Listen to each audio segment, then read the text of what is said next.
आपण आपण या ठिकाणी आता पुढच्या कालखंडामध्ये हा सगळा अभ्यास पूर्ण करणार आहोत. साधारणतः 4 सेशन मिनिमम घेणार आहोत. काय झालं कसं झालं हा विषय आपण थोडासा आता बाजूला ठेवूया. पण आपला जो अभ्यास करायचा आहे तो छानपैकी अभ्यास करूया. तुम्हाला काही प्रश्न असतील तर ते प्रश्न तुम्ही सर्वसाधारणपणे आपल्या ज्या व्हॉट्सअप ग्रुप्स आपण तयार केले त्याच्यामध्ये विचारू शकता. ज्या विद्यार्थ्यांनी पैसे भरलेले आहेत त्या सगळ्यांसाठीच हे सेशन आहे. जे कोणी त्या ग्रुपमध्ये आहेत, आपले जे 2 ग्रुप कॉम्पिटिटिव्ह एक्झाम्सचे आपण तयार केलेले आहेत, त्या ग्रुपमध्ये तुमचे जर कोणी मित्रमैत्रिणी असतील तर त्यांना तुम्ही सांगा की बाबा हे लेक्चर्स आता स्टार्ट झालेले आहेत आणि ह्या लेक्चर्सच्या माध्यमातून आपल्याला अभ्यास करायचा आहे. तर तो अभ्यास तुम्ही हळूहळू पुढे चालून करायला हरकत नाहीये. तुमचे डाऊट्स असतील तर ते सेशन मध्ये न विचारता सर्वसाधारणपणे हे सगळे डाऊट जे आहेत आपल्या व्हॉट्सअप ग्रुपवर विचारा. रोज 4 वाजता हे लेक्चर असणार आहे. आज थोडंसं प्रवासामुळं म्हणजे पुणे ते सोलापूर प्रवास करण्याच्या नादामध्ये मला आज उशीर झाला. इथून पुढे रोज उशीर होणार नाही याची मी ग्वाही देतो. सगळेजण जॉईन करा, छानपैकी अभ्यास करूया.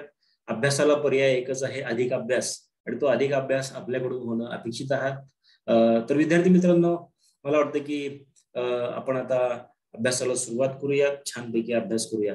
तर चला, सगळ्यात पहिल्यांदा आपल्याला आपला जो सेशन आहे त्या संदर्भात आपण चर्चा करताना काही बेसिक गोष्टी लक्षात घेऊयात. त्यामध्ये काय आहे तर बघा विद्यार्थी मित्रांनो, या ठिकाणी आपल्याला जो अभ्यास करायचा आहे तो स्पर्धा परीक्षेच्या संदर्भातला आहे हे तर आपल्याला माहिती आहेच. तर एक गोष्ट या ठिकाणी लक्षात घ्यायची आहे ते म्हणजेच काय की एकच मिनिट, काहीतरी या ठिकाणी आवाज येतोय, सगळ्यांना आवाज येतोय, मला आवाज येतोय, येत असेल तर त्या ठिकाणी आपण सर्वसाधारण जे अभ्यासाच्या संदर्भामध्ये चर्चा करणार आहोत ते स्पर्धा परीक्षांचं ओळख सत्र. तुमच्यापैकी कोणीतरी असेल की इंजिनिअरिंगचे तुम्ही सर्व विद्यार्थी आहात, कोणीतरी आहे की ज्यांना इथून पुढच्या कालखंडामध्ये स्पर्धा परीक्षा द्यायच्या आहेत. तर त्या संदर्भामध्ये आपण आज चर्चा करतोय, ती चर्चा पुढे नेऊया. तर विद्यार्थी मित्रांनो, स्पर्धा परीक्षेचं हे ओळख सत्र आहे, 4 सेशन मध्ये आपण घेणार आहोत. यामध्ये युपीएससी, एमपीएससी, बँक, RRB या सगळ्या परीक्षांच्या तयारीच्या संदर्भामध्ये आपण चर्चा करणार आहोत. तर त्या संदर्भात आपण बघूयात. तर बघा विद्यार्थी मित्रांनो, युपीएससी परीक्षेच्या संदर्भात माहिती सांगण्यापूर्वी काही बेसिक गोष्टी मी तुमच्याशी डिस्कस करू इच्छितोय. त्या संदर्भामध्ये सगळ्यात पहिल्यांदा स्पर्धा परीक्षेच्या संदर्भामध्ये आपण बोलूयात. ह्या ज्या स्पर्धा परीक्षा असतात त्याची वर्गवारी आपल्याला 2 गटामध्ये नेहमी करायला लागते. एक स्पर्धा परीक्षा असतात ते म्हणजेच काय, कॉलेज ऍडमिशन साठीच्या परीक्षा असतात. कॉलेज ऍडमिशन, तुम्हाला जर चांगल्या कॉलेजला ऍडमिशन घ्यायचं असेल तर त्यांची ऍप्टिट्यूड टेस्ट असते, किंबहुना त्यालाच आपण म्हणूयात की रिक्रुटमेंट प्रोसेस मध्ये सुद्धा एक स्पर्धा परीक्षा असते की ज्या ठिकाणी तुम्हाला जो आहे तो प्रायव्हेट सेक्टरमध्ये जॉब मिळवण्यासाठी या स्पर्धा परीक्षा उपयोगी पडत असतात. आणि ज्या स्पर्धा परीक्षेच्या संदर्भात आपण चर्चा करणार आहोत ते जे आहे विद्यार्थी मित्रांनो, ते गव्हर्नमेंट जॉब मिळवण्यासाठीच्या स्पर्धा परीक्षा असतात. तर हा आपला चर्चेचा विषय आहे. गव्हर्नमेंट जॉब मिळवण्यासाठी आपण सर्वजण स्पर्धा परीक्षा देणार आहात. ही स्पर्धा परीक्षा देत असताना नेमकं काय काय करायला लागतं, स्पर्धा परीक्षा कोण घेतात, कशा पद्धतीने त्या घेतल्या जातात, सर्व गोष्टी मी तुम्हाला आज सांगणार आहे. तर विद्यार्थी मित्रांनो, हरकत नाही, आपल्याला वेळ झाला, आपण सर्वजण खूप ह्याच्यातून गेलात, बरेच फोन पण आले, काही गोष्टी टेक्निकल मॅटरच्या होत्या, काही गोष्टी ज्या आहेत त्या आपल्या संदर्भामध्ये त्याच्या संदर्भात आता आपल्याला चर्चा न करता आपल्याला अभ्यास आपला पुढे घेऊन जायचा आहे. तर विद्यार्थी मित्रांनो, हे पहा, जेव्हा आपण स्पर्धा परीक्षांचा अभ्यास करता तेव्हा आपल्याला माहिती पाहिजे की केंद्र सरकारचा विचार करता, केंद्र शासनाचा विचार करता या ठिकाणी ज्या स्पर्धा परीक्षा घेतल्या जातात त्यातून आपल्याला केंद्र सरकारमध्ये नोकरी मिळत असते. तर त्या परीक्षा ज्या घेतल्या जातात त्या युपीएससी द्वारे घेतल्या जातात, हे आपल्याला या ठिकाणी माहिती असणं गरजेचं आहे. तर युपीएससी द्वारे ज्या परीक्षा घेतल्या जातात त्या कोणासाठीच्या असतात तर बघा, तर केंद्र शासनामध्ये नोकर भरती जी होते त्याच्यामध्ये वर्ग 1 आणि वर्ग 2 अधिकारी, क्लास 1 आणि क्लास 2 ऑफिसर होण्यासाठीच्या ह्या परीक्षा असतात, जे युपीएससी म्हणजे त्याला आपण म्हणतोय union public service commission, union public service commission. तर यांच्या मार्फत क्लास 1 आणि क्लास 2 ऑफिसर होण्यासाठीच्या परीक्षा घेतल्या जातात. ज्या परीक्षा केंद्र सरकारमध्येच वर्ग 2 आणि वर्ग 3चे कर्मचारी होण्यासाठी घेतल्या जातात, त्या परीक्षा ज्या घेतल्या जातात त्या SSC म्हणजेच काय, स्टाफ सिलेक्शन कमिशन, या ठिकाणी मी त्याचं लॉंग फॉर्म लिहितो, स्टाफ सिलेक्शन कमिशन मार्फत ह्या परीक्षा घेतल्या जातात. म्हणजेच काय की देशातली आणि जगातली क्रमांक 3 ची सगळ्यात अवघड परीक्षा कोणती, तर म्हटलं जातं ते म्हणजे UPSC. म्हणजे जागतिक पातळीचा विचार करता UPSC ही जगातली क्रमांक 3 ची अवघड परीक्षा आहे आणि भारतातली क्रमांक 1 ची अवघड परीक्षा. असू द्या, अवघड काही नसतं आयुष्यामध्ये, कंडिशन आपला आहे, आपण त्या पद्धतीने अभ्यास आपला केला पाहिजे. तर विद्यार्थी मित्रांनो, हा अभ्यास आता आपण पूर्णत्वाकडे घेऊन जात असताना हे बेसिक गोष्टी त्यामध्ये आपण बघूया. तर त्यामध्ये बघा, तर सगळ्यात पहिल्यांदा आपण जे पाहतोय ते म्हणजे स्पर्धा परीक्षांचा अभ्यास करण्याच्या या प्रक्रियेमध्ये UPSC हे काय करते, तर केंद्र शासन वर्ग 1 आणि वर्ग 2 चे कर्मचारी निवडते आणि वर्ग 2 आणि वर्ग 3 चे कर्मचारी स्टाफ सिलेक्शन मार्फत नेमले जातात. ह्या ज्या परीक्षा असतात विद्यार्थी मित्रांनो, याची वर्गवारी 2 गटामध्ये केली जाते. ते गट आता आपण बघूयात. एक आहे त्याला आपण जनरल एक्झाम असे म्हणतो. कसल्या परीक्षा बोलतो, जनरल एक्झामिनेशन्स. आता जनरल एक्झामिनेशन्स म्हणजे काय, तर विद्यार्थी मित्रांनो, अशा परीक्षा ज्या परीक्षा एनी ग्रॅज्युएट देऊ शकतो. एनी ग्रॅज्युएट जो ग्रॅज्युएशनच्या फायनल इयरला आहे, ग्रॅज्युएशनच्या फायनल इयरला जो विद्यार्थी आहे तो ज्या परीक्षा देऊ शकतो, ज्या सर्व प्रकारच्या ग्रॅज्युएट परीक्षा देऊ शकतात, त्यांना आपण जनरल एक्झामिनेशन असे म्हणतो. तर हा एक भाग झाला. दुसरा जो भाग आहे त्याला आपण म्हणतो technical examinations. Technical examinations, technical examinations ज्या असतात विद्यार्थी मित्रांनो, तर याला काय होत असतं, तर यासाठी फक्त स्पेसिफिक ग्रॅज्युएटच अप्लाय करू शकतात. स्पेशल ग्रॅज्युएशन लागतं, स्पेशल ग्रॅज्युएशन.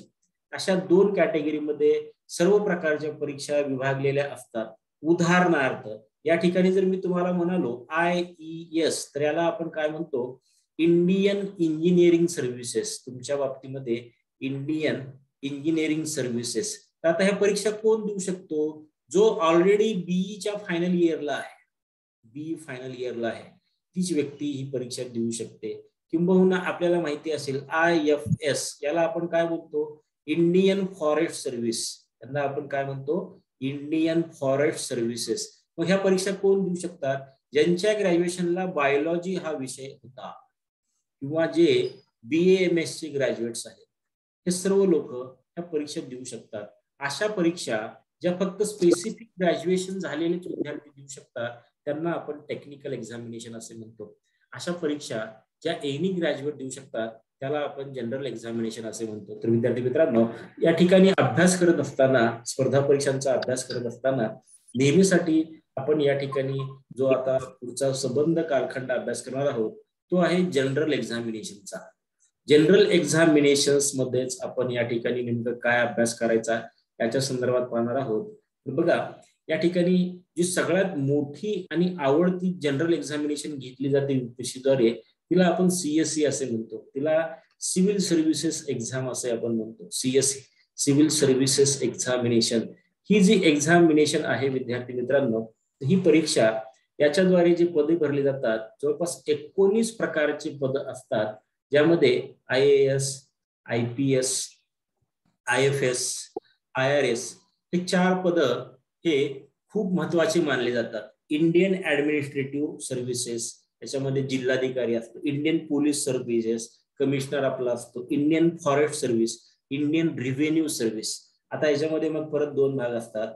एक असतं कस्टम मध्ये आणि दुसरं असतं त्याला आपण म्हणतो ते इन्कम टॅक्स डिपार्टमेंट मध्ये. डायरेक्ट तुम्ही डेप्युटी कमिशनर म्हणून निवडले जातात त्या परीक्षा.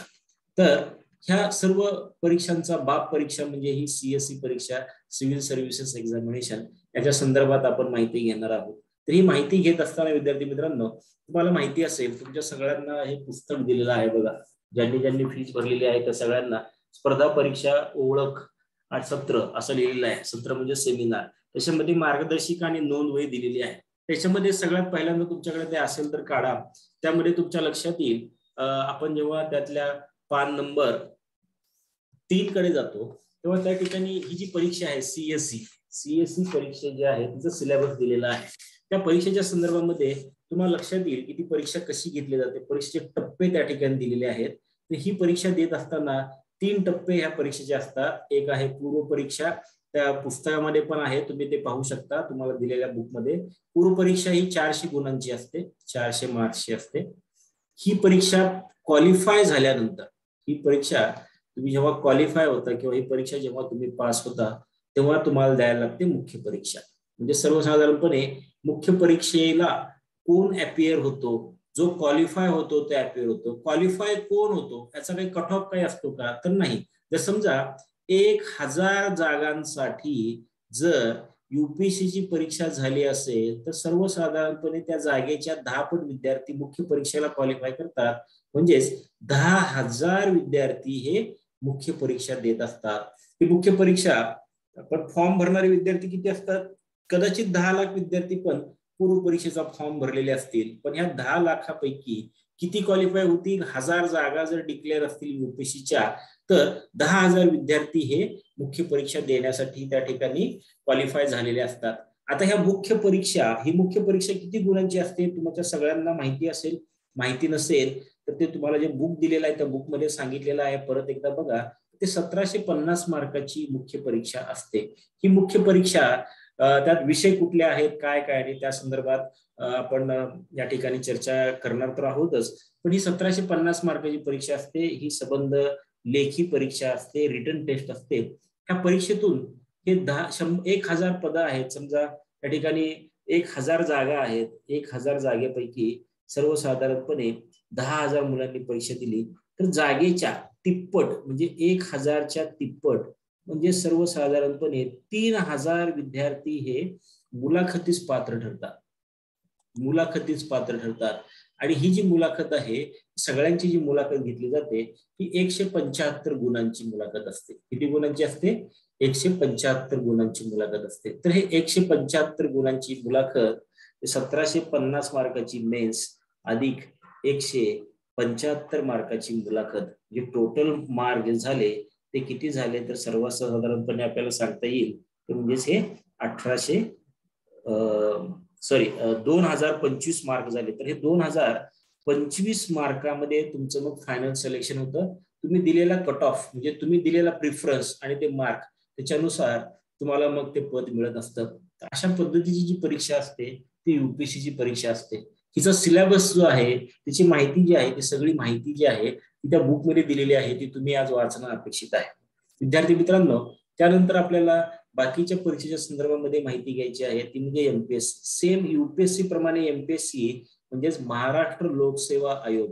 महाराष्ट्र लोकसेवा आयोग हा जो महाराष्ट्र लोकसेवा आयोग आहे, हा काय करत असतो तर विद्यार्थी मित्रांनो, महाराष्ट्र शासनासाठी आवश्यक वर्ग 1, वर्ग 2 अधिकारी निवडून त्यांची शिफारस महाराष्ट्र शासनाला करतो. महाराष्ट्र शासनाला त्याची काय केली जाते, शिफारस करत असतो. आणि युपीएससीने जसं शिफारस केलेले जे अधिकारी आहेत ते केंद्र सरकार नोकरीवर घेत आहे, त्याच पद्धतीने एमपीएससीने शिफारस केलेले जे अधिकारी आहेत ते राज्य शासन काय करत असतं, नोकरीवर घेत असतं. सेम युपीएससी प्रमाणेच एमपीएससीच्या परीक्षांची सुद्धा 2 मेजर कॅटेगरी असतात. एक आहे जनरल एक्झामिनेशन आणि दुसरी जी कॅटेगरी आहे त्याला आपण मेन्स एक्झाम्स असे आपण म्हणतो. Technical examination.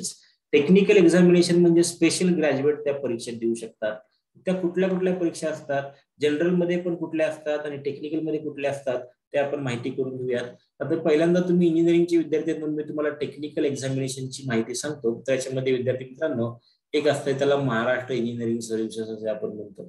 त्याचबरोबर तुमचे मेकॅनिकलचे जे विद्यार्थी आहेत, ऑटोमोबाईल्सचे जे विद्यार्थी आहेत, ज्यांना कोणाला ग्रॅज्युएशनला फिजिक्स हा विषय आहे, ती आणखीन एक एक्झाम देऊ शकतात. तिला आपण AMVY assistant motor vehicle inspector, त्यालाच आपण दुसऱ्या भाषेमध्ये आरटीओ इन्स्पेक्टर असे आपण म्हणतो. ती परीक्षा ही टेक्निकल एक्झामिनेशन आहे. या ठिकाणी सिव्हिल इंजिनिअरिंगच्या जर जागा असतील तर त्या कुठल्या कुठल्या कॅटेगरीमध्ये असतील, एक असेल AE असिस्टंट इंजिनियर, दुसरं असते JE ज्युनियर इंजिनियर, तिसरी असते DE डेप्युटी इंजिनियर आणि चौथी असते ती म्हणजे एक्झिक्युटिव्ह इंजिनियर. हे 4 प्रकारची पद त्या परीक्षेच्या माध्यमातून, एकाच परीक्षेच्या माध्यमातून मार्कांच्या आधारे भरले जातात, ते आपल्याला या ठिकाणी माहिती पाहिजे. त्याचबरोबर एक असते JMFC, judicial magistrate first class, ज्यांचं लॉ ग्रॅज्युएशन झालेलं आहे तर ते विद्यार्थी हे परीक्षा देऊ शकतात. एक आहे MAS, महाराष्ट्र ऍग्रिकल्चर सर्व्हिसेस, म्हणजे ऍग्रिकल्चर युनिव्हर्सिटीचे जे विद्यार्थी आहेत ते हे परीक्षा देऊ शकतात. त्याचबरोबर आहे महाराष्ट्र फॉरेस्ट सर्व्हिसेस, तर ते विद्यार्थी ह्या परीक्षा देऊ शकतात. ह्या सर्व टेक्निकल एक्झामिनेशन झाल्या.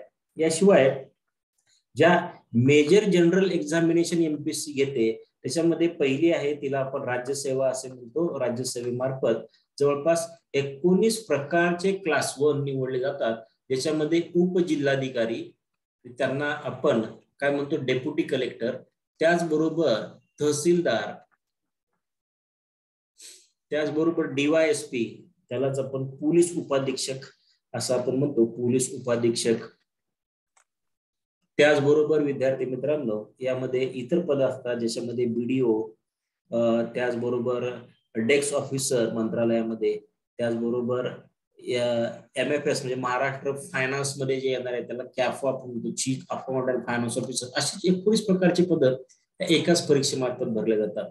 याशिवाय जी परीक्षा होते विद्यार्थी मित्रांनो त्याच्यामध्ये ज्याला आपण ग्रुप बी एक्झाम असे म्हणतो, ग्रुप बी एक्झाम, ज्याच्यामध्ये 3 पद भरले जातात. एक असतं PSI एकाच परीक्षे माध्यमातून, दुसरं असतं STI स्टेट टॅक्स इन्स्पेक्टर, आणि ASO असिस्टंट सेक्शन ऑफिसर. तिन्ही पदासाठी एकच परीक्षा होत असते. म्हणजे ही 2 क्रमांकाची परीक्षा मी तुम्हाला सांगितलं. नंतर 3ऱ्या क्रमांकाची परीक्षा आहे तिला आपण ग्रुप C परीक्षा असे म्हणतो. याच्यामध्ये विद्यार्थी मित्रांनो एक्साइज सब इन्स्पेक्टर, त्याला आपण एक्साइज इन्स्पेक्टर असं आपण म्हणतो, EI टॅक्स असिस्टंट, आता ह्या वेळेस पहिल्यांदाच ऍड केले त्याला आपण इंडस्ट्रियल इन्स्पेक्टर असं आपण म्हणतो. त्यानंतर विद्यार्थी मित्रांनो टायपिस्ट क्लर्क, तर ही एक्झाम, हे पण पद याच्या मार्फत भरले जातात. तर अशा पद्धतीचे पद एक्झाम जे आहेत त्या सर्वसाधारणपणे या ठिकाणी भरल्या जातात. तर ते आपल्याला हे पद भरले जातात हे आपल्याला या ठिकाणी माहिती असणं गरजेचं आहे. हे आपल्याला हे या ठिकाणी माहिती असणं गरजेचं आहे. याशिवाय आणखीन इतर परीक्षा घेतल्या जातात MPSC द्वारे, त्या परीक्षांना आपण सरळ सेवा असे म्हणतो. या मार्फत विद्यार्थी मित्रांनो महत्वाचे पद आहेत ते म्हणजे महिला व बाल कल्याण अधिकारी, महिला व बाल कल्याण अधिकारी, शिक्षण अधिकारी, यासारखे अनेक पद जे भरले जातात ते सरळ सेवेमार्फत भरले जातात. विद्यार्थी मित्रांनो अशा वेगवेगळ्या परीक्षा असतात ज्याच्या मार्फत MPSC परीक्षा घेत असते. त्यापैकी तिकडे जसं UPSC ची CSE म्हणजे सिव्हिल सर्व्हिसेस एक्झामिनेशन ही टॉपमोस्ट परीक्षा आहे. तिच्या संदर्भामध्ये आपण माहिती चर्चा केली होती. त्याच्यामध्ये आपल्याला लक्षात आलं होतं की 400 मार्काची ही प्रिलिम्स असते, 1750 मार्काची ही काय असते मेन्स असते, आणि मग 250 मार्काचा काय असतो इंटरव्ह्यू असतो. तशाच पद्धतीने MPSC ची ही जी CSE परीक्षा आहे, जी मेजर परीक्षा आहे, त्याच्यामध्ये सुद्धा पूर्व परीक्षा किती मार्काची आहे? पूर्व परीक्षा ही 400 मार्काची, मुख्य परीक्षा ही 800 मार्काची आहे, आणि विद्यार्थी मित्रांनो इंटरव्ह्यू हा 100 गुणांचा असतो. म्हणजे मला या ठिकाणी तुम्हाला दोन्हीचं तुलना या ठिकाणी कशासाठी केली तर त्याचं मी आता उदाहरण सांगणार आहे. ते म्हणजेच काय बघा, या ठिकाणी तुलना करण्याचं कारण असंच आहे, बऱ्याच विद्यार्थ्यांचं म्हणणं असं असतं की सर मी UPSC करू की MPSC करू की दोन्हीचा एकत्रित अभ्यास करू. विद्यार्थी मित्रांनो तर या ठिकाणी हे गणित आपल्याला या ठिकाणी, कारण हे ओळख सत्र आहे, या ठिकाणी आपल्याला हे गणित छानपैकी सोडवायचं आहे. त्याचं कारण असं आहे की हे सगळं तुम्हाला जर तयारी करण्याच्या अगोदर माहिती असेल तर तुमचं प्रिपरेशन छान होतं आणि नोकरी मिळण्याचे चान्सेस हे वाढतात. आणि मग हे चान्सेस वाढवण्यासाठीचे हे सगळे प्रयत्न चालू आहेत. आणि मग हे चान्सेस वाढावे म्हणून हे प्रयत्न करत असताना हे बेसिक गोष्टी आता मी तुम्हाला या ठिकाणी सांगतो. तर विद्यार्थी मित्रांनो आता तुमचा जर निर्णय असेल की बाबा मला UPSC करायचं का MPSC करायचं, तर मला दोन्ही परीक्षा द्यायच्या, सर मला जॉब पाहिजे, तर विद्यार्थी मित्रांनो मी तुम्हाला हात जोडून विनंती करतो, कोणतीही परीक्षा देण्यापूर्वी विद्यार्थ्यांनी एक गोष्ट लक्षात घ्यावी, ती म्हणजे काय बघा, अगोदर तुम्ही ठरवा तुम्हाला जॉब जर करायचा असेल तर जॉबचे 2 प्रकार आहेत, तुम्हालाही माहिती आहे. परत एकदा मी सांगतो, एक आहे प्रायव्हेट जॉब, दुसरा आहे गव्हर्नमेंट जॉब. आता गव्हर्नमेंट जॉब करायचा असेल तर बघा, तुम्हाला नोकरी कधी मिळणार आहे? तुमची इच्छाशक्ती असल्यामुळे नोकरी मिळणार नाही, हे लक्षात ठेवा.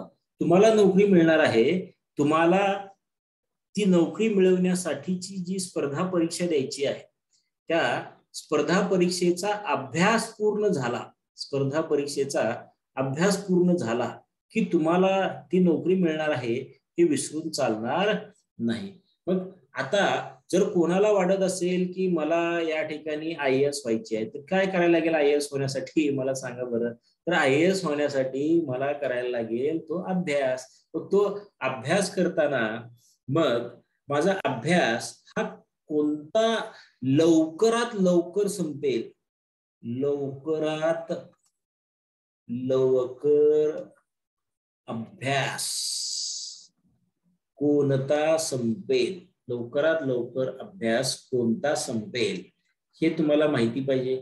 लवकरात लवकर अभ्यास कोणता संपेल, तर त्याचं पहिलं उत्तर माझं हे आहे, विद्यार्थी मित्रांनो, जे तुम्हाला समजायला सोपे आहे, जे तुम्हाला समजायला सोपे आहे ते लवकरात लवकर संपेल, हे पहिल्यांदा लक्षात घ्या. म्हणून या ठिकाणी आपल्याला माहिती पाहिजे ते म्हणजेच काय, की अभ्यास करत असताना UPSC का MPSC, तर हे लक्षात घेण्यापूर्वी तुम्हाला समजायला जे सोपं आहे ते पहिले करा. समजायला काय सोपं आहे याविषयी आपण आता थोडक्यात चर्चा करूयात. समजायला काय सोपे आहे तर विद्यार्थी मित्रांनो, तर बघा, यासाठी तुम्हाला स्कूल डेजचा विचार करायला लागेल. हे माझं वैयक्तिक 20 वर्षाचा एक्सपिरियन्स मी तुम्हाला सांगतोय. स्कूल डेजचा विचार म्हणजे काय, तर तुम्हाला स्कूल्समध्ये किती मार्क्स पडले याविषयी इथे महत्वाचा नाही.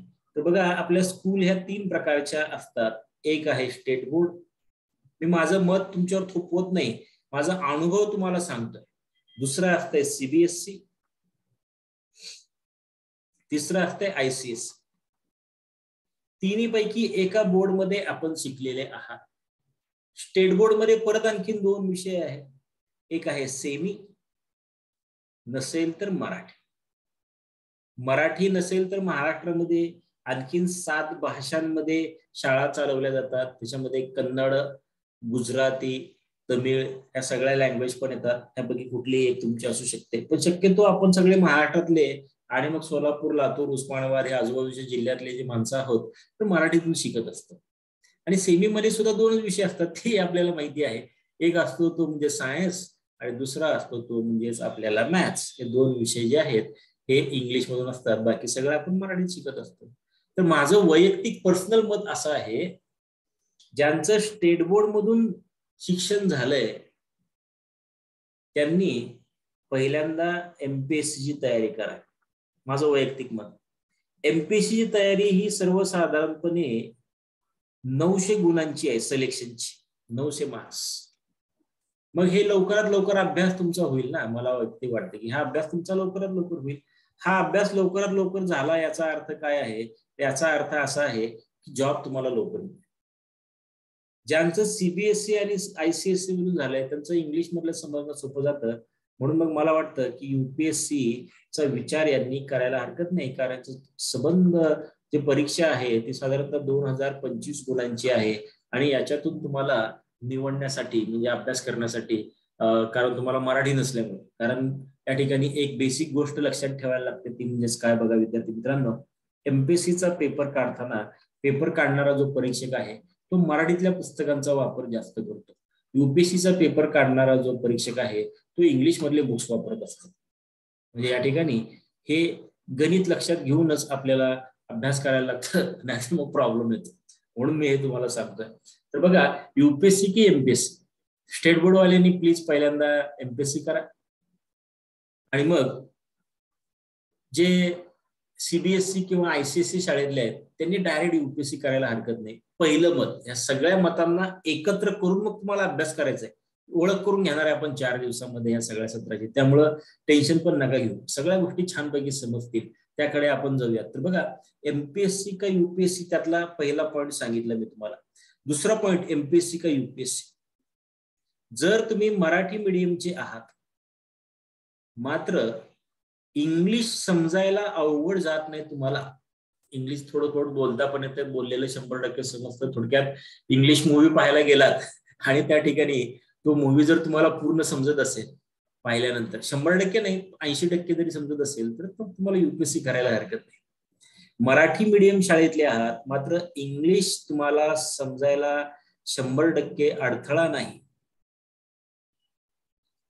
तर मग तुम्ही युपीएससी करायला हरकत नाही. तिसरा मुद्दा, जर आता हे 2025 मार्काचा अभ्यास आहे सर्वसाधारणपणे, तर हा अभ्यास करायला सर्वसाधारणपणे अगदी IITचा जरी विद्यार्थी असला तर त्याला कमीत कमीत 3 वर्ष आधी अभ्यास करायला लागतो ह्या सिलेबसचा. हे माझा अनुभव आहे, शेवटी सांगतोय. तर ज्यांच्याकडे आणखीन पुढे 3 वर्ष सुशिक्षित बेरोजगार राहिलं तरी चालतंय, सुशिक्षित बेरोजगार राहिलं तरी चालतंय, घरची आर्थिक परिस्थिती बरी आहे, घरची आर्थिक परिस्थिती बरी आहे, घरची आर्थिक परिस्थिती बरी आहे, या विद्यार्थ्यांनी युपीएससी करायला हरकत नाही. युपीएससी सांगतोय ते तुम्हाला, हे विद्यार्थ्यांनी युपीएससी करायला हरकत नाही, हे पहिल्यांदा लक्षात घ्या. आणि जर समजा यातलं काहीच नसेल पण तुमची इच्छा युपीएससी करायची आहे, तर पहिल्यांदा तुम्ही एमपीएससीचा अभ्यास करा, एमपीएससीच्या परीक्षा द्यायला सुरुवात करा. एमपीएससीच्या परीक्षा देत असताना आणि एमपीएससीचा अभ्यास तुम्ही जो सुरू केलेला आहे, तर तो हा सुरू केलेला अभ्यास चालू असताना सोबत हळूहळू युपीएससीचा अभ्यास स्टार्ट करा. आता युपीएससीचा अभ्यास स्टार्ट करायचा म्हणजेच काय की तुम्हाला इंग्लिश वाचन जमलं पाहिजे, इंग्लिश लेखन जमलं पाहिजे, त्याचबरोबर इंग्लिश मधल्या मनाने नोट्स काढायला जमल्या पाहिजे. त्याचबरोबर हा 2025 मार्काचा प्रवास तुम्हाला हळूहळू सुरू केला पाहिजे. हा मराठीतला आहे आपला बापडा, हा मराठीतला एमपीएससीचा अभ्यास आहे, 900 गुणांचा अभ्यास आहे. तर मग हा अभ्यास तुमचा छान लवकरात लवकर होईल. तर मग तुम्ही एमपीएससी करत करत हळूहळू इकडे मास्टरी मिळवली पाहिजे, हे माझं वैयक्तिक मत सांगतं.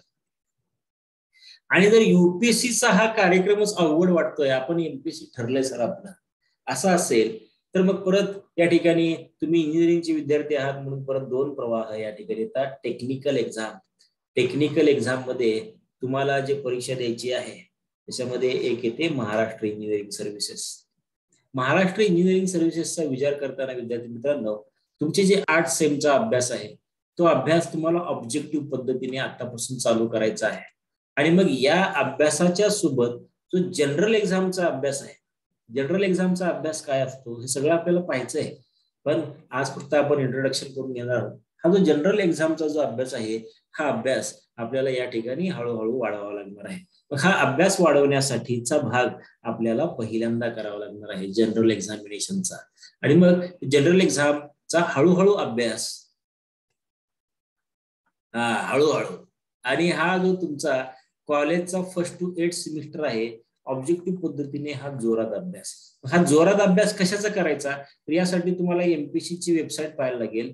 एमपीएससी वेबसाईट कुठली आहे माहिती असेल, www.mpsc.gov.in या वेबसाईटवर जाऊन हा टेक्निकल एक्झामचा MES चा अभ्यासक्रम तुम्ही काय करायचा, घ्यायचा. आणि मग त्याच्यामध्ये बघायचं तुम्ही आता कुठल्या तरी इयरला आहात, 1st year, 2nd year, 3rd year किंवा 4th इयर, किंवा तुमचं इंजिनिअरिंग झालेलं आहे, तर मग तो अभ्यासक्रम पाहून कोणत्या सेमिस्टरचा तुम्ही आहात त्या सेमिस्टरचा ऑब्जेक्टिव्ह अभ्यास आता सुरू करायचा. आणि हा अभ्यास हळूहळू हळूहळू वाढवत न्यायचा. आणि हा वाढवत नेलेला जो अभ्यास आहे तो सेल्फ स्टडीने चालू करायचा. आणि मग हळूहळू हा जनरल स्टडीचा अभ्यास वाढवायचा.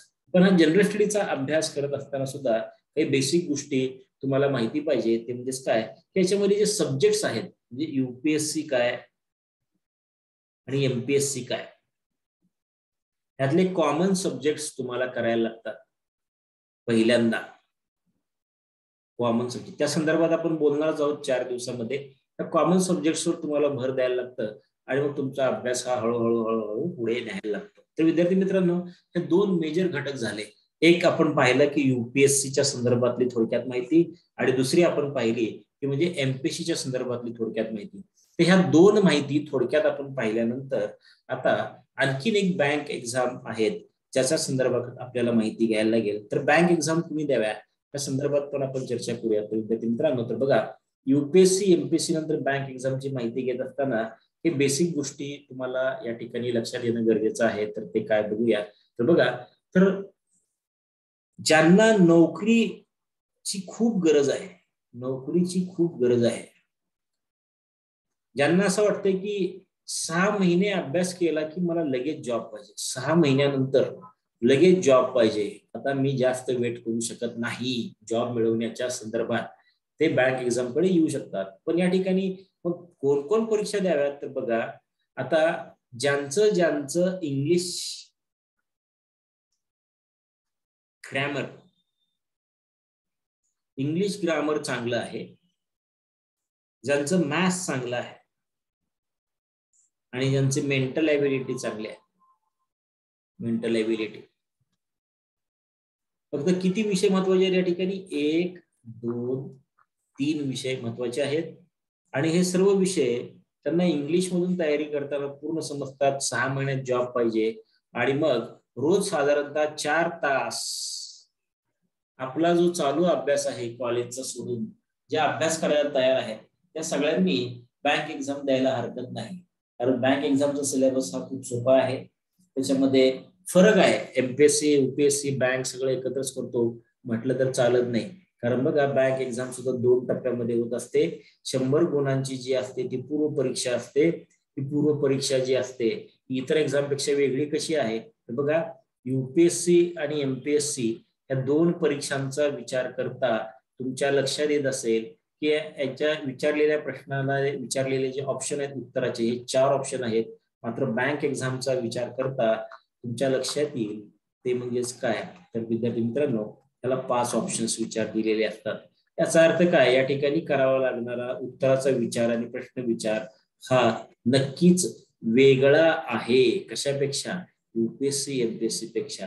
पण ज्यांना जॉब लवकर पाहिजे, कारण बँकच्या व्हॅकन्सीज ह्या जास्त असतात कम्पॅरेटिव्हली. कशाच्या व्हॅकन्सीज, बँकेच्या व्हॅकन्सीज हा युपीएससी एमपीएससी पेक्षा जास्त असतात. म्हणजे युपीएससी एमपीएससीच्या दरवर्षी जर 1000 जागा एका परीक्षेतून भरल्या जात असतील तर बँकेच्या जवळपास 20,000 कर्मचारी परीक्षेतून भरले जातात. म्हणजे साधारणतः 20 पट एक्स्ट्रा जागा त्या बँक परीक्षेच्या असतात. म्हणून बँक परीक्षांना महत्व द्यायला हरकत नाही ज्यांना लवकर जॉब पाहिजे आणि ज्यांना सिटिंग जॉब चालतो अशांनी.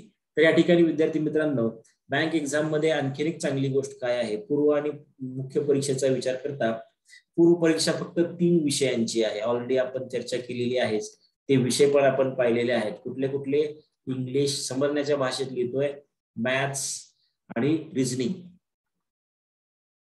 याच्यामध्ये 2 विषय ऍड केले. आता 2 विषय कुठले ऍड करायचे, एक याच्यामध्ये ऍड करायचा आहे जीके जनरल नॉलेज.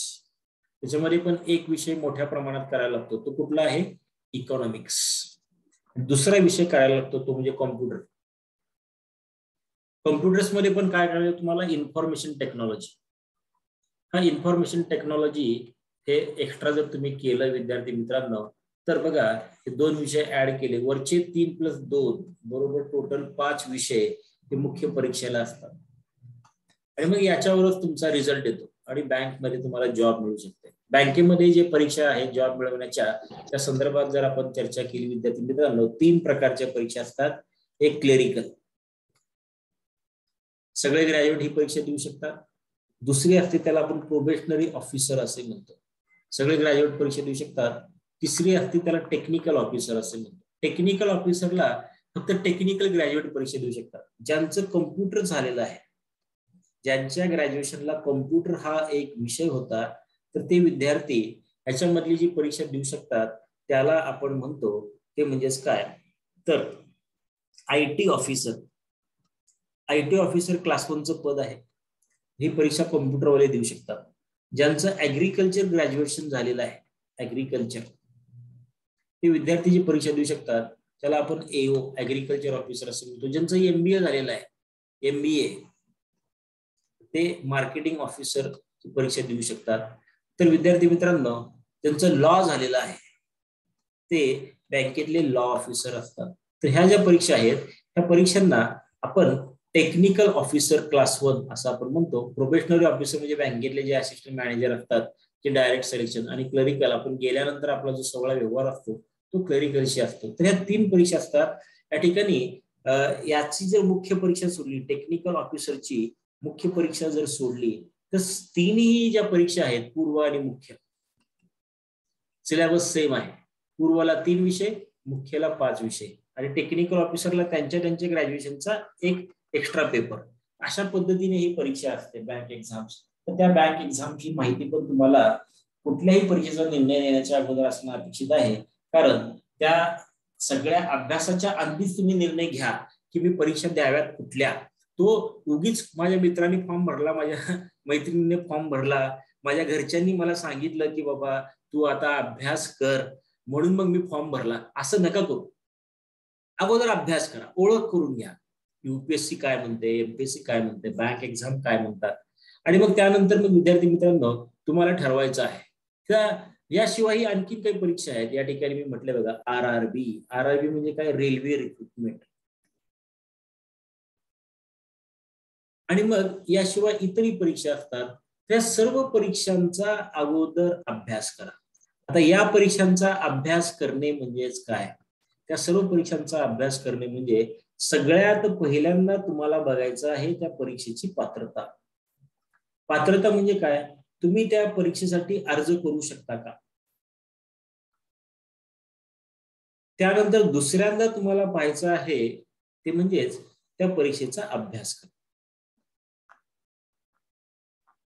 ह्या 2 गोष्टी पाहिल्या. परीक्षा घेणाऱ्या यंत्रणा खूप आहेत, त्यातल्या 4 विषयी आपण महत्वाची चर्चा करतोय. युपीएससी त्याच्यात 2 परत कॅटेगरी असतात, जनरल एक्झामिनेशन आणि टेक्निकल एक्झामिनेशन. एमपीएससी परत 2 कॅटेगरी, जनरल आणि टेक्निकल. बँक त्याच्यात पण परत 2 कॅटेगरी, जनरल आणि टेक्निकल. टेक्निकल मध्ये जे मी सांगितले ना, सगळे जे टेक्निकल ऑफिसर्स आहेत, स्पेशालिस्ट ऑफिसर एसओ ते. त्याचप्रमाणे आरआरबी रेल्वे रिक्रुटमेंट बोर्ड, त्यात पण परत 2 एक्झाम असतात, जनरल आणि टेक्निकल. तर हे पाहिल्यानंतर त्यांचा अभ्यासक्रम पहा. अभ्यासक्रम पाहिल्यानंतर विद्यार्थी मित्रांनो सगळ्यात महत्वाचं आहे की आता मी कोणत्या परीक्षा द्याव्या, त्याच्याही पेक्षा जास्त मला जॉबची गरज किती आहे. आता ही जॉबची गरज ही जी आहे, प्रत्येकाला तर जॉब 100% पाहिजेच, पण गरज कशावर ठरवावी तर मी एक सांगतो. एक, आपल्या अभ्यासाची कुवत. प्रत्येकाची अभ्यासाची कुवत ही कशी आहे, वेगवेगळी आहे. 2, दुसरा मुद्दा आहे तो म्हणजे घरात नोकरीची गरज. घरात तुमच्या नोकरीची गरज किती आहे. आणि तिसरा मुद्दा आहे विद्यार्थी मित्रांनो तो म्हणजेच अभ्यासाला तुम्हाला वेळ किती मिळतो. अभ्यासाला तुम्हाला वेळ किती मिळतो. या 3 गोष्टी लक्षात घेऊनच, या 3 गोष्टी लक्षात घेऊनच तुम्हाला अभ्यास करावा लागतो. अभ्यासाची कुवत ही प्रत्येकाची कशी आहे, वेगळी आहे. या संदर्भात मी आता बोलतोय तुम्हाला अभ्यासाची कुवत. आता अभ्यासाच्या कुवतीवरून तुम्ही कोणती परीक्षा द्यावी याविषयी बोलतोय. तुमचं इंग्लिश खूप छान आहे, तुमचा वाचलेला प्रत्येक वाचलेल्या ज्या काही बुक्स आहेत, कुठल्याही गोष्टी आहेत, तुम्हाला खूप चांगल्या समजतात. तुमच्या घरात नोकरीची तात्काळ गरज नाही. नोकरीची गरज कशी नाही, तात्काळ नाही. आता घरात तात्काळ नोकरीची गरज नाही म्हणजे काय, माझे आईवडील एवढे गरीब आहेत, माझ्या घरावरचे पत्रे फाटलेले आहेत, मी म्हणतोय मला आयएएस व्हायचंय, 2250 मार्काची परीक्षा द्यायचंय, त्याचा अभ्यासक्रम वाचायलाच 3 वर्ष लागतात. 3 वर्ष मायबापाला भिजू द्यायचं का आपण पाण्यात, नाही. म्हणजेच तुला अशी परीक्षा द्यायचंय ज्या परीक्षेचा अभ्यास केला असता 3 ते 6 महिन्यामध्ये पूर्ण होईल. मग आयएएस व्हायचंय तुला, आयएएस व्हायचंय, तू होणार, पण अगोदर काय व्हायचंय, अगोदर जॉब मिळवायचा. तात्काळ गरज किती आहे ही गोष्ट लक्षात घ्यायला लागेल. इंग्लिश वाचता येतंय, गरज ही कमी आहे घरातली, तात्काळ गरज ही कशी आहे, कमी आहे. आणि तुला मिळणारा अभ्यासाचा वेळ, अभ्यासाचा वेळ म्हणजे एकतर आपण काय करत असतो, कॉलेज करत असतो, नसेल तर कुठेतरी जॉब करत असतो, किंवा घरच्यांना घरच्या कामामध्ये किंवा व्यवसायामध्ये मदत करत असतो, घरच्या कामामध्ये किंवा व्यवसायामध्ये मदत करत असतो. याच्यानुसार प्रत्येकाला अभ्यासासाठी, स्पर्धा परीक्षेच्या अभ्यासासाठी मिळणारा वेळ हा 2 तास ते 8 तास असू शकतो. तुम्हाला 8 तास आहेत, 8 तासापेक्षा जास्त वेळ पण तुम्ही अभ्यास केला तर घरचे तुम्हाला उठवत नाहीत, करा अभ्यास बिंदास, काय प्रॉब्लेम नाही, आम्ही आहे म्हणतायत, तर मग तुझी पहिली परीक्षा UPSC असू शकते. लक्षात नाही रे बाबा, आपलं हे सगळं कमी कमी आहे. मराठीत मला वाचलेलं खूप छान समजतंय. घरी तात्काळ गरज नाही, पण गरज आहे नोकरीची. काम व्यवसाय करून पण मला 2 ते 8 तास मिळतात, तर मग मी MPSC द्यावी. घरी मला मराठी समजतंय किंवा इंग्लिश समजतंय. आता इंग्लिश समजतंय पण नोकरीची गरज ही तितकीशी नाही, पण मला जॉब पाहिजे, तर मग स्टाफ सिलेक्शन. नसेल तर मग महाराष्ट्र शासनाच्या इतर परीक्षा म्हणजे PSI, STI, ASO, त्यानंतर मग ग्रुप C, तलाठी भरती, मेगा भरती, आरोग्य सेवक, अशा ज्या काही परीक्षा, पोलीस भरती, या सगळ्या परीक्षेकडे यायला लागले. तर हे तुम्हाला लक्षात घेता आलंच पाहिजे. स्पर्धा परीक्षा द्यायच्या म्हणजे हे लक्षात न घेता परीक्षा देणे म्हणजेच अभ्यास करून वेळ आणि पैसा वाया घालणे, पदरी अपयश घेणे. आपल्याला अपयश घ्यायचं नाही. अपयश जर घ्यायचं नसेल तर माझं ऐका. हे तुम्हाला केव्हा कळतं, जेव्हा तुम्ही 5, 6, 7 परीक्षा देता, 2, 4, 5 वर्ष तुमच्या आयुष्यातले असेच निघून गेलेले असतात आणि हे निघून गेलेले वर्ष परत तुम्हाला काही कव्हर करणं शक्य नाही. म्हणून विद्यार्थी मित्रांनो, वेळेत जागे व्हा. वेळेत जागे झाल्यानंतर तुम्हाला या कुठल्या परीक्षा द्याव्या, कुठल्या नाही, हे निर्णय घ्या. तुम्ही म्हणाल सर एवढं सगळं सांगताय एका दिवसात, आम्हाला कसं शक्य आहे निर्णय घेणं? तर हा जो कोर्स आहे, हा जो आपला कोर्स ज्याच्यासाठी तुम्ही रजिस्टर केला होता, आता वेळ गेली, सगळ्या गोष्टी झाल्या, तुम्हाला करायचा का नाही करायचा कोर्स, तुमचा निर्णय बदलला, काही सोडून देऊ आता.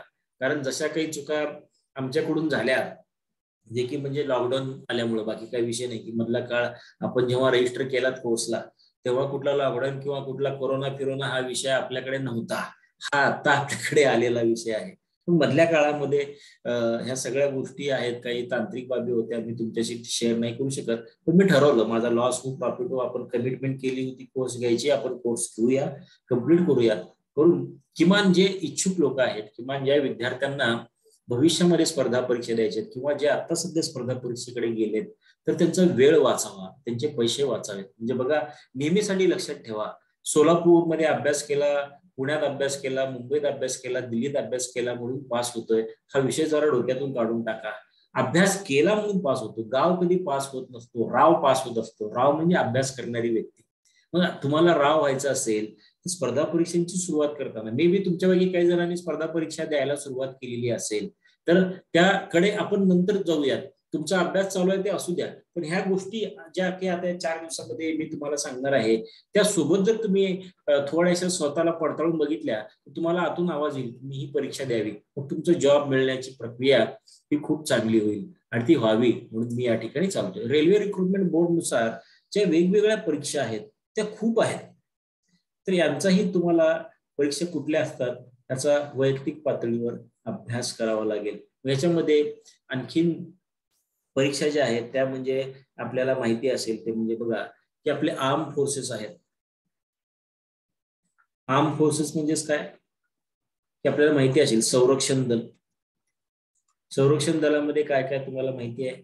एक असते आर्मी, दुसरा आहे नेव्ही, तिसरा आहे एअरफोर्स.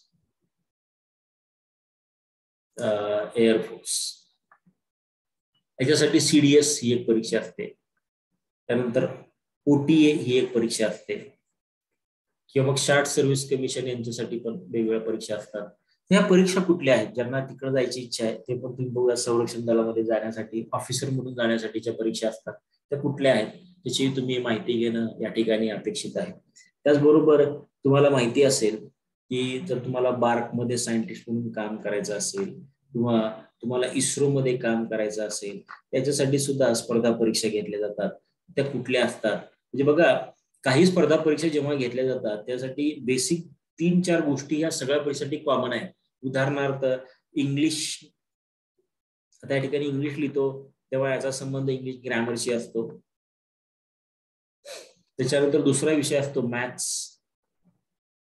आता जेव्हा मॅथ्स म्हणतो तेव्हा त्याचा संबंध अर्थमॅटिक्सशी असतो, अर्थमॅटिक्सशी. तिसरा असतो ते म्हणजे test of reasoning. Test of reasoning जो मॅथ्सचाच भाग आहे त्याला काही जर मेंटल ॲबिलिटी आपण असे म्हणतो. आणि चौथा विषय आहे जीके, जनरल नॉलेज. तर हे 5 विषय तुम्हाला प्रायव्हेटमध्ये जरी म्हणजे एखाद्याला TCS ची एक्झाम द्यायचं आहे तर हे 5 विषय कमी अधिक फरकाने असतातच. Plus interview techniques. Interview techniques म्हणजे मुलाखतीचे तंत्र. मुलाखतीचे तंत्र आणि मंत्र सुद्धा तुम्हाला एखादी परीक्षा देण्यासाठी माहितीच हवेत. ते जर नसतील तर तुम्हाला ते छानपैकी परीक्षा देता येत नाही. हे सगळं तुम्हाला माहिती असल्याशिवाय त्या ठिकाणी स्पर्धा परीक्षा किंवा नोकरीचं जग हे पूर्ण होतच नाही. म्हणून त्यासाठी तुम्हाला वेगळा अभ्यास हा करण्याची गरज नसते. जो काही तुम्ही अभ्यास करताय सगळ्या परीक्षांना एकत्र पद्धतीने कॉमन सिलेबस म्हणून केल्यानंतर जेव्हा तुम्ही एखादी परीक्षा देण्याचा निर्णय घेताय, म्हणजे प्रायव्हेटमध्ये आपल्याला कॅम्पस प्लेसमेंटसाठी तयारी करायची आहे, त्याच्या ऍप्टिट्यूडची तयारी करायची आहे, किंबहुना आपल्याला एखादी ऑनलाईन टेस्ट देऊन तिथं मग जे काही आपल्या कंपन्यात प्रायव्हेट त्यांच्यासाठीच हे करायचं. वॉकिंगसाठी तुम्ही बऱ्याचदा जात असता, वॉकिंगची तयारी तिथे पण एक ऍप्टिट्यूड टेस्ट असते. सगळा बेसिक भाग हा सगळ्या परीक्षांना असतो. फक्त त्या पद्धतीने बदलत बदलत बदलत बदलत बदलत जाणारा भाग असतो. तर त्याच्यासाठी आधी बेसिक्स तुमचे पक्के असणे गरजेचे आहे. ते बेसिक्स पक्के व्हावेत आणि तुमच्या परीक्षा कुठल्या तुम्हाला द्यायच्यात त्याचा निर्णय पक्का व्हावा.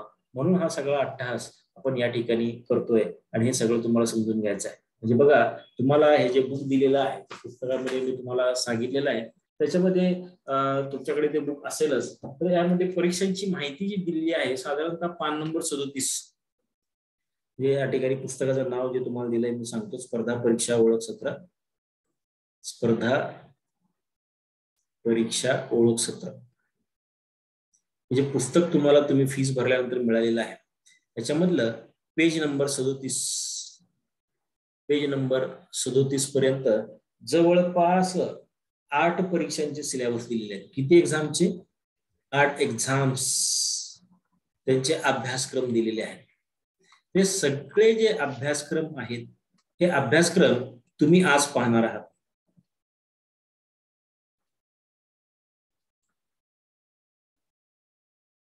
हे अभ्यासक्रम पहा. हे अभ्यासक्रम पाहिल्यानंतर तुमच्या लक्षात येईल की बरेच सब्जेक्ट्स जे आहेत या परीक्षेसाठी आवश्यक असणारे सब्जेक्ट्स, ते सब्जेक्ट रिपीट होतात. हे सब्जेक्ट रिपीट होतात. मग आता हे सब्जेक्ट रिपीट झाले त्याच्यामध्ये फरक काय असतो, या सब्जेक्ट्समध्ये फरक काय असतो? तर बघा, एक असतो ते म्हणजे परीक्षेच्या दर्जात फरक असतो. परीक्षेचा दर्जा. आता या संदर्भात मी थोडक्यात चर्चा करतो या ठिकाणी. परीक्षेचा दर्जा म्हणजे काय? तुम्ही जेव्हा UPSC देणार आहात त्याचा परीक्षेचा दर्जा हा काय दिलेला आहे? पदवी. जेव्हा तुम्ही MPSC ची राज्यसेवा देणार आहात त्याच्या परीक्षेचा दर्जा काय दिलेला आहे? पदवी. पण जेव्हा तुम्ही MPSC ची ग्रुप C परीक्षा देता तर त्याचा दर्जा काय दिलेला आहे? 12वी. जेव्हा तुम्ही पोलीस भरतीची परीक्षा देता, एक उदाहरण म्हणून मी सांगतोय दर्जा काय लक्षात घ्यायला लागतो. जेव्हा तुम्ही पोलीस भरतीची परीक्षा देता तर त्याचा दर्जा काय दिलेला आहे? 10वी. तर हे बघा, परीक्षेचा दर्जा हा वेगवेगळा असतो. या दर्जेनुसारच परीक्षेची काय ठरते? या दर्जेनुसारच परीक्षेची काठिण्य पातळी ठरत असते. ही जी काठिण्य पातळी आहे ही काठिण्य पातळी लक्षात घेऊन तुम्हाला अभ्यास करावा लागतो. हा अभ्यास काठिण्य पातळी लक्षात घेतल्याशिवाय तुम्हाला करता येत नाही. तर तुम्ही जी परीक्षा देणार आहात त्या परीक्षेचा दर्जा काय आहे तो लक्षात घ्यायला लागतो. दर्जा लक्षात घेतल्यानंतर तुम्हाला त्याबरोबरच प्रश्न प्रकार लक्षात घ्यायला लागतो. प्रत्येक विषयामध्ये विचारले जाणारे प्रश्न प्रकार हे वेगवेगळे असतात. तसं तर आपल्याला 4 दिवसात अभ्यास करायचा आहे, टेन्शन नाही घ्यायचं. आणि मग त्यानुसार तुमच्या लक्षात येते की परीक्षा सिलेबस सारखा असला तरी एक कशी आहे. जेव्हा तुम्ही या सर्व परीक्षांचा एकंदरीत विचार करता, म्हणजे बघा, कोणतीही परीक्षा जास्तीत जास्त 4 टप्प्यामध्ये होत असते. कोणतीही परीक्षा जास्तीत जास्त किती टप्प्यामध्ये होते? 4. एक असते पूर्व परीक्षा, दुसरी असते मुख्य परीक्षा, तिसरी असते शारीरिक चाचणी,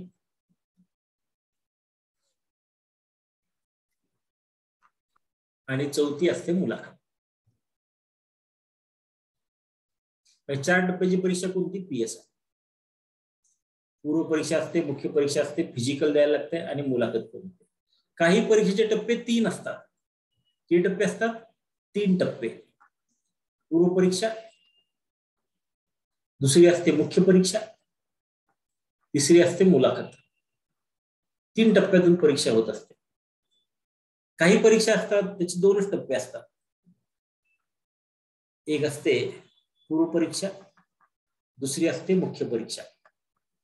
काही परीक्षा टप्पे 2च असतात. ते 2 टप्पे वेगळे असतात. एक असते पूर्व परीक्षा, दुसरी असते मुलाखत.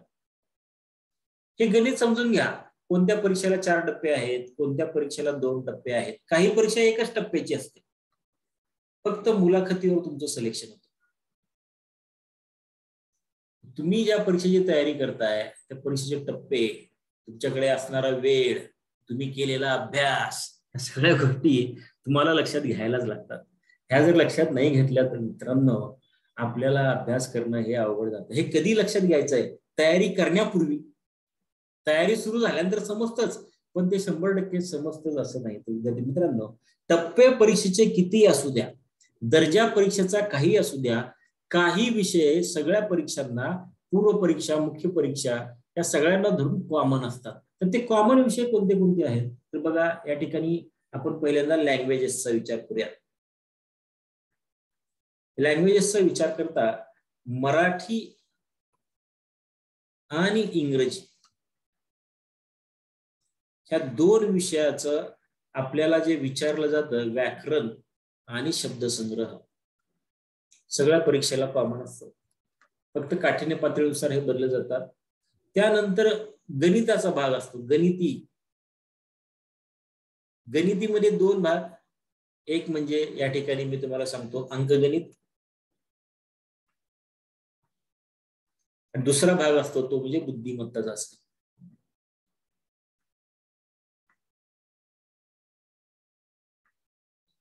तिसरा जो भाग आहे त्याला आपण कला शाखा म्हणतो. कला शाखेचे विषय जवळपास सगळ्या परीक्षांना असतात. हे कुठले कुठले असतात? इतिहास. दुसरा कुठला असतो? भूगोल. तिसरा कुठला असतो? नागरिक शास्त्र.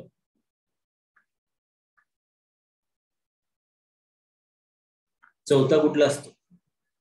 तो म्हणजे अर्थशास्त्र. अर्थशास्त्र. तर हे विषय सगळ्या परीक्षांना असतात. आणि चौथा भाग येतो त्याला आपण म्हणतो सामान्य विज्ञान. सामान्य विज्ञानचे परत आपण भाग पडतो. त्याच्यामध्ये एक असतं जीवशास्त्र, दुसरा भाग असतो भौतिकशास्त्र, तिसरा भाग असतो रसायनशास्त्र. तर हे विषय सगळ्या परीक्षांना कॉमन आहे. फरक काय आहे या विषयांमध्ये? त्या विषयांमध्ये फरक आहे तो म्हणजे परीक्षेमध्ये विचारल्या जाणाऱ्या प्रश्नांची काठिण्य पातळी. दुसरा फरक काय आहे? त्यासाठी असणारी गुणदान पद्धती. तिसरा फरक काय आहे? प्रश्न प्रकार. ह्या गोष्टी जेव्हा तुम्ही लक्षात घेता विद्यार्थी मित्रांनो, तेव्हा तुमच्या लक्षात येतं की मी दिलेली कोणती परीक्षा मला सोपी जाईल आणि मग त्या सोप्या परीक्षेतून मला जास्तीत जास्त जॉब मिळवण्याची प्रक्रिया जी माझ्याकडे चालू आहे. आपण जॉब कशासाठी पाहिजे आपल्याला माहिती आहे विद्यार्थी मित्रांनो? आपल्याला जॉब पाहिजे कारण आपल्याला एक सुरक्षित आयुष्य पाहिजे. सुरक्षित आयुष्य हे कशालाच म्हणता येणार नाही, पण कोरोनाने नक्कीच शिकवलेलं आहे आपल्याला. काय शिकवलेलं आहे? कोरोनाने आम्हाला नक्कीच सांगितलेलं आहे की रे बाबा, या ठिकाणी नोकरी, सरकारी नोकरी इतकं शाश्वत पगार देणारा शक्यतो कुठला इव्हेंट नाहीये. तर मग आपल्याला सरकारी नोकरी मिळवण्याची प्रक्रिया ही जोरात पूर्ण करायला पाहिजे. ती प्रक्रिया जेव्हा पूर्णत्वाला जाईल तेव्हाच आपल्याला छानपैकी जॉब मिळवणं, सुरक्षित आयुष्य जगणं सहज शक्य होतं. आणि ते सहज शक्य व्हावं यासाठीचा हा सगळा अट्टाहास आहे. विद्यार्थी मित्रांनो, आज फक्त आपण इंट्रोडक्शन म्हणून आजचं सेशन आपण घेतोय, ज्यामध्ये स्पर्धा परीक्षा कोणत्या, विषय काय असतात या संदर्भात बोलतोय. उद्यापासून आपण जेव्हा अभ्यासाला आपल्या सेशनला चालू करू तेव्हा एक पुस्तक तर तुम्हाला सोबत ठेवायचंच आहे. तर त्यातले जे वेगवेगळे विषय आहेत ते परीक्षेनुसार कसे बदलत जातात, त्याचा कोणत्या परीक्षेला कसा अभ्यास करायला लागतो याचा आपण डेमो पाहणार आहोत. आणि मग आपल्याला समजणार आहे की कोणती परीक्षा कोणत्या पद्धतीची असते. आपल्याला परीक्षेची ओळख होणार आहे आणि ओळख झाल्यानंतर तुम्ही ठरवणार आहात की नेमकं तुम्हाला कोणती एक्झाम द्यायची आहे, जेणेकरून नोकरी ही पक्की होणार आहे. आणि कोणतीही नोकरी देण्याची ही जी प्रक्रिया आहे ही आपली जर समजा आपल्या कॉलेजच्या अभ्यासासोबत जर चालू झालेली असेल, किंबहुना आता सध्या ती चांगली असेल, तिला जर आपल्याला या सगळ्या गोष्टी कळाल्या तर छानपैकी हा अभ्यास पूर्णत्वाला जातो. ही सगळी माहिती देण्यासाठी आपण या ठिकाणी आता छानपैकी जमलो होतो. विद्यार्थी मित्रांनो, मी तुम्हाला म्हटलं की हे सेशन जे आहे आपलं शक्यतो वन वे सेशन चालू आहे.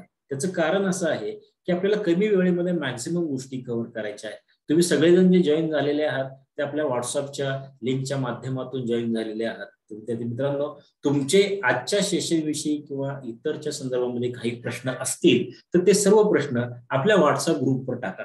त्या संदर्भात आपण मी उद्या पहिल्यांदा चर्चा करूयात आणि मग त्यानंतर आपण काय करूयात की त्याचे उत्तर दिल्यानंतर उद्याच्या सेशनकडे जाऊयात. उद्यापासून आपण जे वेगवेगळे आपले विषय असणार आहेत त्या संदर्भात आपण चर्चा करतोय आणि ते विषय लक्षात घेऊन मग पुढे आपण आपल्याकडे अभ्यासाकडे जाणार आहोत. तर विद्यार्थी मित्रांनो, हे होतं आजचं पहिलं सेशन. यामध्ये तुम्हाला जर काही प्रश्न असतील तर परत एकदा मी सांगतोय, तर ते सगळे प्रश्न तुम्हाला विचारायचे आहेत ते आपल्या व्हॉट्सअप ग्रुपवर. आज मी वेळ जास्त सांगितला होता कारण प्रवास होता, मला वाटलं की मी वेळेत नाही पोहोचणार, 5:30 पर्यंत सेशन घेऊ असं मी बोललो होतो. तरी या ठिकाणी व्हॉट्सअप ग्रुप माहिती नसेल तर मी तुम्हाला एक माझा नंबर सांगतो. त्या नंबरवर मला मेसेज टाका की मी व्हॉट्सअप ग्रुपमध्ये नाहीये. तर त्यामध्ये विद्यार्थी मित्रांनो 98-233-16-326 त्या नंबरवर तुम्ही मला या ठिकाणी मेसेज टाका की या ग्रुपवर मला ऍड करा, मी स्वेरीमध्ये आपल्या कोर्सला जॉईन झालेला आहे. त्या ठिकाणी ऍड केल्यानंतर मग मी तुम्हाला व्हॉट्सअप ग्रुपमध्ये काय करेन, ऍड करेन.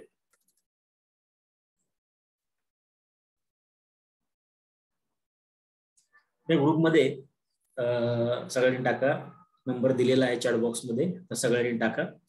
जे ऍड नाहीत त्यांना मी ऍड करून घेईन आणि जे कोणी तुमचे मित्र ज्यांनी भरलेला आहे पैसे वगैरे किंवा जे ऍड झालेले नाहीयेत, सेशनला आज नव्हते, तर शक्य झालं त्याची रेकॉर्डिंग पण मी आपल्या ग्रुपमध्ये टाकतो आजची. तुम्ही सगळेजण या, छानपैकी आपण अभ्यास करूयात. विद्यार्थी मित्रांनो, अभ्यासाला एकच पर्याय असतो नेहमीसाठी, लक्षात ठेवा, अधिक अभ्यास. आणि मग जेव्हा तुमचा अधिक अभ्यास छानपैकी पूर्ण होतो तेव्हा नोकरी मिळवण्याची संधी हे छानपैकी तुम्हाला उपलब्ध होत असते. तर विद्यार्थी मित्रांनो, तर अशा पद्धतीने आपण छानपैकी अभ्यास करूयात आणि मग आपला मला जे ज्यांना ज्यांना ऍड करायचं आहे त्यांनी त्या माझा जो वर नंबर दिलाय 9823316326 त्याच्यावर प्लीज मला तुमचा पर्सनल मेसेज टाका, ग्रुपमध्ये टाकू नका, चॅट विंडोमध्ये मला माझ्या नंबरवर टाका, hi sir, I am from Sweri College and I want to attend this session. Next session, please add me in the group. मुलांचा ग्रुप आहे, मुलींचा ग्रुप आहे, त्यामध्ये मी तुम्हाला ऍड करेन आणि मग छानपैकी आपण हे सगळे विषय समजून घेऊयात. त्याच्यामध्ये हे बुक तुमच्या सोबत असणं गरजेचं आहे. आणि मग हे जे सगळं आहे इन्फॉर्मेशन, ही जे सगळं माहिती आहे त्याच्या आधारे आपण मग नंतर तुम्हाला मी अभ्यासामध्ये छानपैकी म्हणजे मदत करणारच आहे. तुम्हाला मी असं वाऱ्यावर सोडणार नाही, कारण 18 वर्षामध्ये नाही म्हटलं तरी 501 अधिकारी माझ्या हाताकडून गेलेत ज्यांनी की अभ्यास करून नोकरी मिळवलेली आहे. आयुष्यामध्ये ते छानपैकी नोकरीमध्ये सुद्धा छानपैकी काम करत आहेत. तर हे सगळं तुम्हाला मदत होईलच. तर विद्यार्थी मित्रांनो, काही प्रश्न असतील तर ग्रुपवर विचारा. त्या ठिकाणी आपण छानपैकी अभ्यास करूयात आणि छानपैकी पुढे जाऊयात. शेवटच्या दिवशी आपण छानपैकी इंटरॅक्टिव्ह सेशन ठेवू आणि तोपर्यंत आपलं इंटरॅक्शन व्हॉट्सअप ग्रुपवर तर होणारच आहे. आज थांबूयात. धन्यवाद.